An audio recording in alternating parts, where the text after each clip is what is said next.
Alhamdulillahilladzi anzalal qur'ana fi syahri Ramadan hudan linnasi wa bayyinatin minal huda wal furqan wa ala alihi wa sahbihi wa mawalah.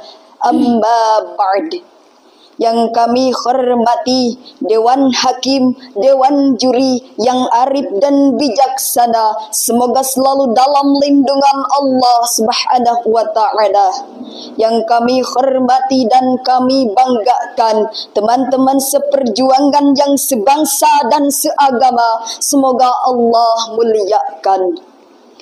Hadirin, Indonesia merupakan negara multi budaya. Pluralisme menjadi realita mewarnai bangsa kita yang telah merdeka selama 78 tahun lamanya. Bahkan hadirin, negara kita ini diciptakan oleh the founding offender, tercipta dari berbagai suku, bahasa, dan budaya. Namun, bila bangsa kita tak sadar akan buminya, rakyatnya, sukunya, maka tak diragukan lagi bangsa kita ini akan mudah diganggu oleh bangsa lain.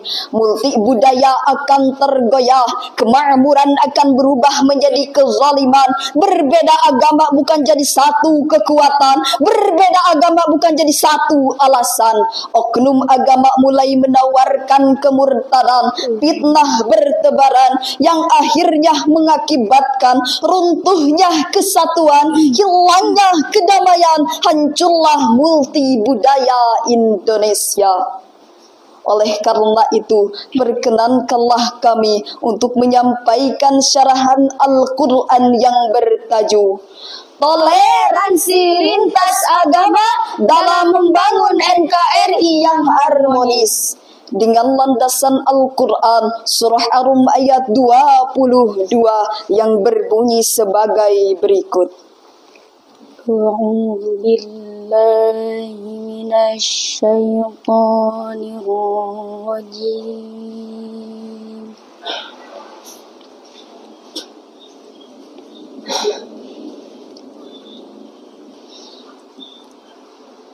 Bismillahirrahmanirrahim.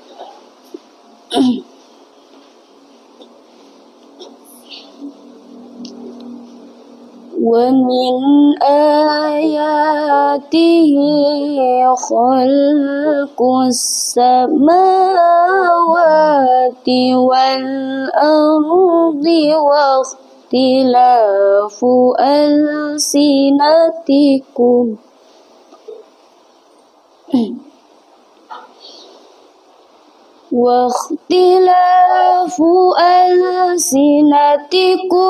wa alwanikum.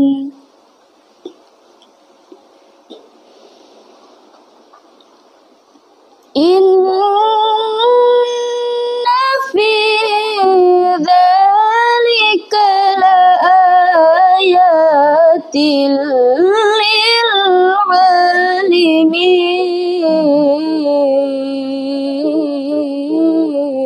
Aku berlindung kepada Allah dari usikan syaitan yang terkutuk,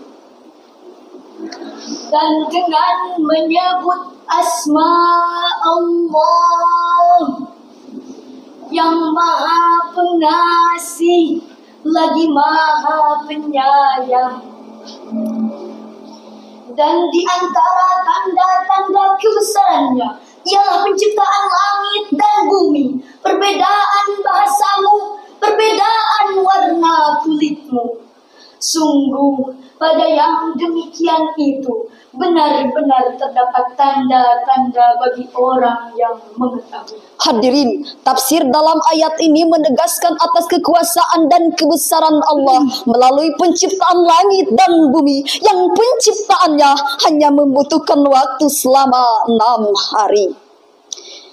Setelah menerangkan kekuasaan Allah dari penciptaan langit dan bumi, ayat ini pun menerangkan keanekaragaman suku, budaya, bahasa kalian. Dan ayat ini pun menerangkan atas kekuasaan dan kebesaran Allah melalui penciptaan langit dan bumi. Sebagaimana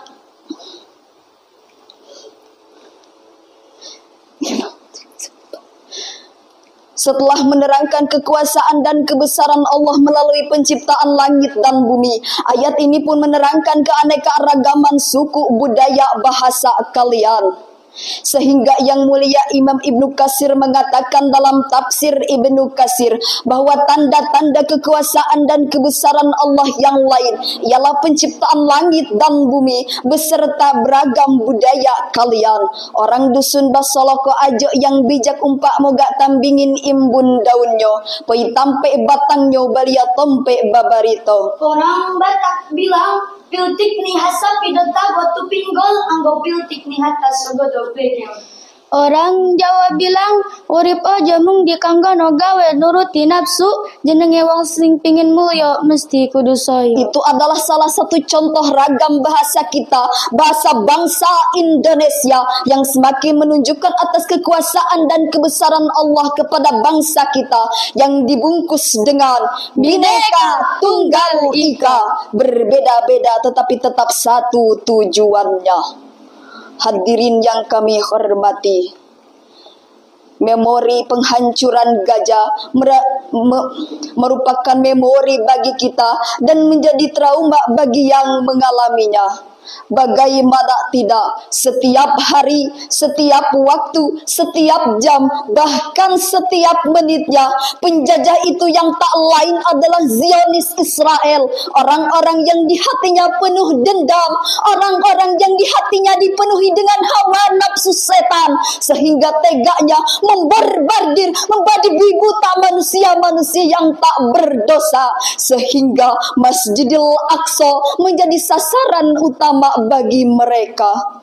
Percikan darah mereka, tangis dan jerit warga Palestina, hingga anak yang menghembuskan napas di pangkuan sang ibunda dalam sakit tercabutnya nyawa, sambil mendengarkan pengingat Allahu Akbar yang diakhiri dengan Inna lillahi wa inna ilaihi raji'un. Itu adalah salah satu contoh dari tidak adanya toleransi beragama yang baik. Lantas, bagaimanakah Islam mensikapi hal tersebut? Sebagai jawabannya telah tercantum dalam surah Al-Hujurat ayat 10 yang berbunyi sebagai berikut. Innamal mu'minuna ikhwatun fa aslihu baina akhawaykum wattaqullah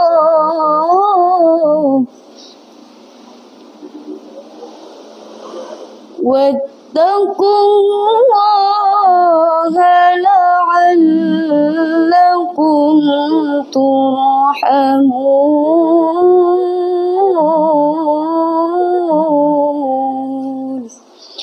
Shadaqallahul azim. Dan sesungguhnya orang-orang mukmin itu bersaudara, maka dari itu damaikanlah kedua saudaramu yang berselisih dan bertakwalah kepada Allah agar kamu mendapat rahmat.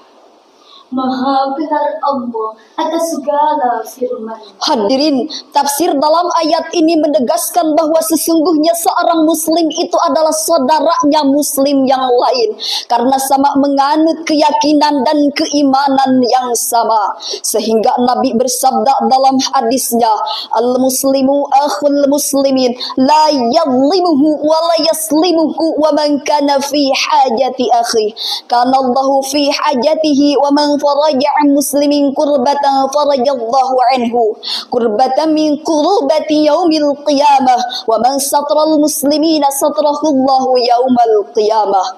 Sesungguhnya seorang muslim itu adalah saudaranya muslim yang lain. Jangan berbuat aniaya dan jangan membiarkannya melakukan aniaya apalagi sampai teraniaya. Orang yang membantu kebutuhan muslim, maka Allah akan membantu kebutuhannya. Dan orang yang menutupi aib seorang muslim, maka Allah akan menutupi kekurangan-kekurangannya pada hari kiamat. Riwayat Imam Bukhari dari Abdullah bin Umar. Oleh karena itu hadirin, karena persaudaraan itu mendorong ke arah kedamaian dan kedamaian, Allah pun menganjurkan kepada kita agar terus terjalinnya tali persaudaraan dan tali silaturahmi untuk memelihara ketakwaan kepada Allah. Jadi natijahnya adalah hargailah perbedaan karena perbedaan adalah sebuah kekuatan. Dengan menghargai perbedaan, kita akan meraih kemuliaan dan kedamaian.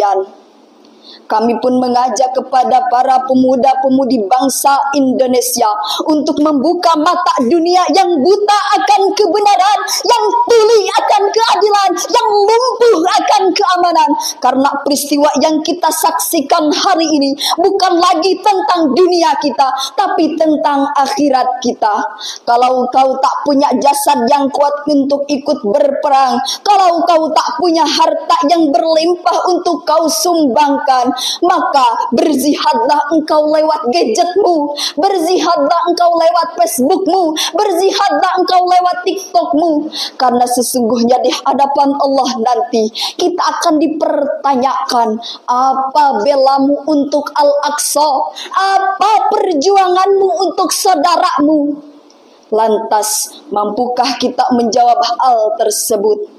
Setidaknya kita pernah berada di barisan terdepan, selalu ada di barisan terdepan, melawan musuh Allah dan membela sesama muslim.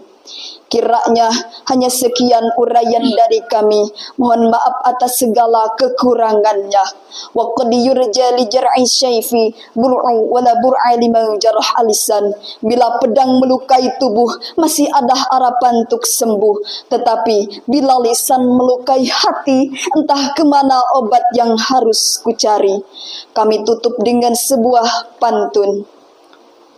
Kalau ada sumur di ladang, jangan lupa menumpang mandi.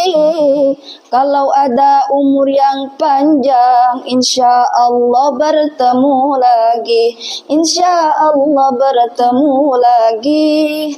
Akhirul kalam, khudmas safa wa dama kadar, wabillahi taufiq wal hidayah.